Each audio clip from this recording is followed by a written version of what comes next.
Бүгд найрамдах Словен улсын ерөнхийлөгч доктор Наташа Пирчмусаар Монгол улсын ерөнхийлөгч Хүрэл Сүхийн урилгаар 8 дугаар сарын 20-оос 21-ний өдрүүдэд Монгол улсад айлчлал хийж, хоёр улсын ерөнхийлөгч нар албан ёсны хэлэлцээ хийлээ.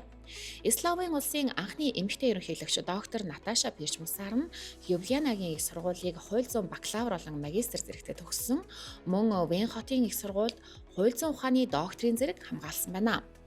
Тэрбээр Манчестер хот дахь Салфордын их сургуульд олон улсын сэтгүүл зүйн чиглэлээр мэргэжил дээшлүүлж, Словенийн үндэсний радио телевиз болон поп телевизэд нийт 11 жил хөтлөгч сурвалжлагчаар ажиллаж байсан туршлагатай.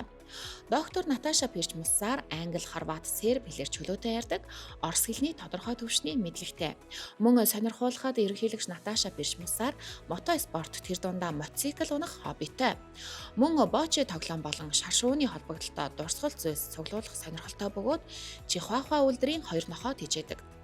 Уржигдэр буюу мигмар гарагт Монгол улсын ерөнхийлөгч Хүрэл Сүх, Словен улсын ерөнхийлөгч Наташа Пирчмусаар нар төрийн ордонд албан ёсны хэлэлцээ хийж, харин лав гарагт Монгол Словенийн бизнес форумд оролцлоо. Төрийн айлчлалын төгсгөл буюу өчигдөр Словений ерөнхийлөгч Наташа Пирчмусаар Монгол улсын ерөнхийлөгчийн хамт мотоцикл хөлөглөн Төв аймгийн Эрдэнэ сумын нутагт Цонжин болдогдох Чингис хааны морьт хөшөө цогцлборт очилжээ.